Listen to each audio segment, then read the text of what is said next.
Hello guys. तो आज की वीडियो में हम एम डॉक्स की रिक्रूटमेंट प्रोसेस को पूरी डिटेल में समझेंगे। ठीक है, तो इस वीडियो में मैं डिटेल में और साथ में क्वेश्चंस भी डिस्कस करूंगा कि किस टाइप के आपसे क्वेश्चंस पूछे जाते हैं इंटरव्यू में और राउंड्स में। पूरी हम रिक्रूटमेंट प्रोसेस को डिस्कस करेंगे। तो सबसे पहले मैं आपको बता देता हूँ कि इसमें टोटल 3 राउंड होते हैं। सबसे पहले होता है इसमें एप्टीट्यूड असेसमेंट राउंड, मीन्स अपना जो ऑनलाइन राउंड होता है वो। सेकेंड राउंड होता है टेक्निकल इंटरव्यू और थर्ड राउंड होता है एचआर राउंड। जब आप इन तीनों राउंड को क्लियर कर लेते हो तो आपका एमडॉक्स में as a associate software engineer selection हो जाता है, क्योंकि फ्रेशर्स को जनरली इसी पोस्ट पे हायर करती है। इसके लिए एलिजिबल कौन कौन होता है? अगर आपने कोई भी अपनी इंजीनियरिंग वाली डिग्री कर रखी है, बी टेक हो गई आपकी, ठीक है, एम सी ए हो गया, तो आप इसके लिए एलिजिबल हो जाते हो। Amdocs on campus as well as off campus भी हायर करती है। तो आप ध्यान से सुनना कि इसकी रिक्रूटमेंट प्रोसेस क्या है। सबसे पहले राउंड 1 के बारे में डिस्कस करेंगे, वो है एप्टीट्यूड असेसमेंट राउंड। तो एप्टीट्यूड असेसमेंट राउंड में टोटल आपके 5 सेक्शन होते हैं। कितने सेक्शन? 5। फर्स्ट है क्वांट्स, सेकंड है वर्बल, थर्ड है लॉजिकल, फोर्थ है कंप्यूटर प्रोग्रामिंग और फिफ्थ है कोडिंग। ठीक है, ये आपके टोटल 5 राउंड होंगे। अब इन 5 राउंड में भी अब क्या बात है, मैं एक एक राउंड को आपसे डिस्कस करता हूँ। क्वांट, वर्बल और लॉजिकल, इसके जो क्वेश्चन आते हैं किसी में भी नेगेटिव मार्किंग नहीं होती, नॉर्मल लेवल के क्वेश्चन होते हैं। ठीक है, इन नॉर्मल लेवल के क्वेश्चंस को अगर आपको सॉल्व करना है तो आपको बेसिक प्रिपरेशन की नीड होती है।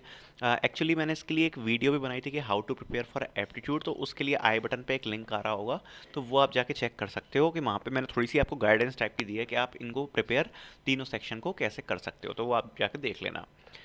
कंप्यूटर प्रोग्रामिंग राउंड में बेसिकली आपसे जो क्वेश्चन आते हैं वो आते हैं आपसे बेसिकली ऊप्स के क्वेश्चन, मतलब ऑब्जेक्ट ओरिएंटेड प्रोग्रामिंग, ऊप्स। इसके आपको क्वेश्चंस देखने को मिलेंगे ज़्यादातर। ऊप्स के साथ ही आपको डेटा स्ट्रक्चर्स एंड एल्गोरिथम, इसके भी क्वेश्चन देखने को मिलेंगे। अगर मैं एग्जांपल दूं कुछ क्वेश्चंस का जिससे आपको थोड़ा सा आइडिया लग जाए, तो आपको जैसे कि कोई क्लास दी होगी, कोई सुपर क्लास दी होगी और पूछा होगा कि इसमें किस टाइप का इनहेरिटेंस लगा है। ठीक है, या फिर कोई क्वेश्चन में एरर दिया होगा, जैसे एब्स्ट्रैक्ट क्लास है, तो एब्स्ट्रैक्ट क्लास का कोई एरर दिया होगा तो आपको टिक करना है कि मतलब क्या एरर है इस कोड में। ठीक है, तो इस टाइप के आपको क्वेश्चंस मिल सकते हैं। या फिर आपको क्या पूछा जा सकता है, जैसे आपको कोई ट्री बना के दिया हुआ है, मान लो सपोज आपको कोई एक बाइनरी ट्री दे दिया उनने इस टाइप का। ये कंप्यूटर प्रोग्रामिंग राउंड में डिस्कस कर रहा हूँ। तो वो पूछ लेंगे कि भाई इसका इन ऑर्डर ट्रेवर्सल क्या होगा, तो आपको 4 आउटपुट दिए होंगे, मतलब सॉरी ऑप्शंस दिए होंगे, तो आपको राइट ऑप्शन पर टिक करना है। तो इस टाइप के आपसे क्वेश्चन कुछ कंप्यूटर प्रोग्रामिंग राउंड में पूछे जाते हैं, MCQ type. 50 question, 25 question, 25 minute. ठीक है, कोडिंग राउंड में 2 क्वेश्चन पूछे जाते हैं, विच इज़ अगर आप बिल्कुल बेसिक प्रोग्रामिंग अगर आपको आती है तो बेसिक टू मीडियम लेवल के।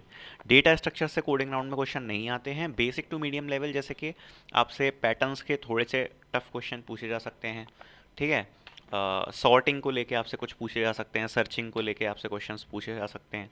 तो इस टाइप से आपके कोडिंग क्वेश्चंस पूछे जाते हैं इस राउंड में। ठीक है, तो अगर आपको ये राउंड क्लियर करना है तो मैं ये कहूँगा कि क्वांट, वर्बल और logical is normal average level का आता है, इतना कुछ ज़्यादा टफ नहीं आता, आप नॉर्मल पढ़कर इसको कर सकते हो। कंप्यूटर प्रोग्रामिंग और कोडिंग राउंड के लिए मैं आपको कहूँगा कि आप पैप कोडिंग की प्लेलिस्ट मतलब कर सकते हो प्रेफर। पैप कोडिंग से आप जाके पढ़ सकते हो, जो फंडामेंटल्स उनकी प्लेलिस्ट है जावा वाली। सो आपका ये प्रिपेयर हो जाएगा। बढ़ते हैं अगले राउंड की तरफ। अगला राउंड है टेक्निकल राउंड। तो सबसे पहले टेक्निकल राउंड के लिए मैं डिस्कस करता हूँ। टेक्निकल राउंड में आपसे बेसिकली किस डोमेन में क्वेश्चन पूछे जाएंगे।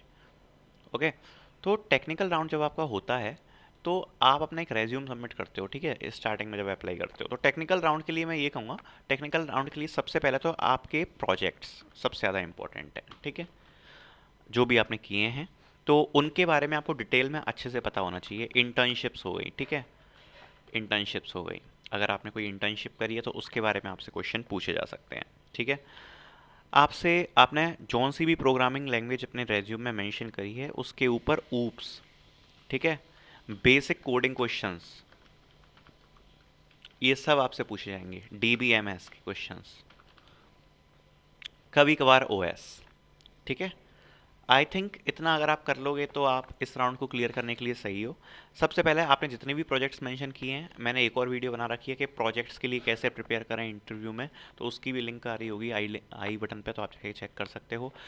इंटर्नशिप आपने जो भी प्रोजेक्ट किया तो आपका ये वाला सेक्शन डन है, ठीक है। प्रोजेक्ट कैसे प्रिपेयर करना है, इंटर्नशिप। अब आपको इंटर्नशिप कैसे करना है, अब मतलब जो आपने इंटर्नशिप कर रखी है रेज्यूम में, बस आपको उसके बारे में नॉलेज होनी चाहिए कि आपने क्या किया था। ऊप्स कैसे प्रिपेयर करना है, ठीक है।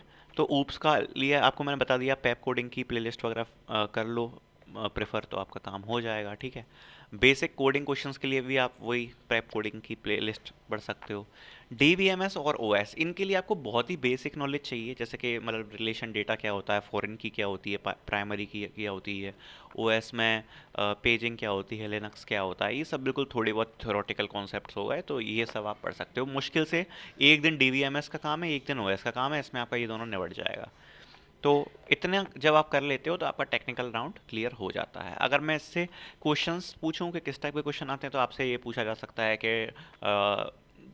मतलब जैसे अगर आपने अपने रेज्यूम में पाइथन लिखी है, तो पाइथन जावा से कैसे बेटर है या सी प्लस प्लस से कैसे बेटर है, पाइथन की डिसएडवांटेज क्या है, एडवांटेज क्या है, पाइथन में इनहेरिटेंस कितने टाइप का होता है, पाइथन में फंक्शंस क्या होता है, या सी प्लस प्लस लिखी है तो उसमें इनलाइन फंक्शंस क्या होते हैं। इस टाइप से आपसे क्वेश्चन पूछे जा सकते हैं। सिंटेक्स लिखवा लेंगे कि इनलाइन फंक्शन का सिंटेक्स लिखो, या ऑपरेटर ओवरलोडिंग क्या होती है, इस टाइप से आपसे क्वेश्चंस पूछे जा सकते हैं, ठीक है। और प्रोजेक्ट्स के लिए मैं बताऊं, ज़्यादातर ये लोग प्रोजेक्ट्स पर काफ़ी फोकस करते हैं, तो प्रोजेक्ट्स के लिए मेरी आई बटन पे एक लिंक आ रहा होगा वीडियो का, वो ज़रूर देखें, आपके प्रोजेक्ट के लिए कैसे प्रिपेयर कर सकते हैं। तो ये अपन का हो गया, ठीक है। चलो, ये राउंड भी क्लियर। अब आता है last round which is HR round. तो एचआर राउंड के लिए भी मैंने वीडियो बना रखी है, जिसमें एक पीडीएफ अटैच होगी। डिस्क्रिप्शन में जाके आप पीडीएफ को डाउनलोड करो, उसके लिए भी आई बटन पे लिंक आ रही होगी, तो आप उस वीडियो को देख सकते हो। तो आप उस वीडियो को भी देख लोगे तो आपका एचआर राउंड भी क्लियर हो जाएगा। तो देखो, हमने आपका एचआर राउंड भी क्लियर करवा दिया, क्योंकि उस पीडीएफ से बाहर का भी एचआर का क्वेश्चन नहीं आ सकता, प्रोजेक्ट भी प्रिपेयर करवा दिए, और बाकी मैंने आपको रिक्रूटमेंट प्रोसेस पूरी समझा दी, तो उस हिसाब से आप देख सकते हो। So this is all about the Amdocs की रिक्रूटमेंट प्रोसेस। अगर आपको कोई भी डाउट हो या किसी टॉपिक को लेके एक सेपरेट वीडियो चाहिए हो, तो मैं वो भी तैयार कर सकता हूँ, तो आप कमेंट सेक्शन में जाके बता सकते हो। Thank you.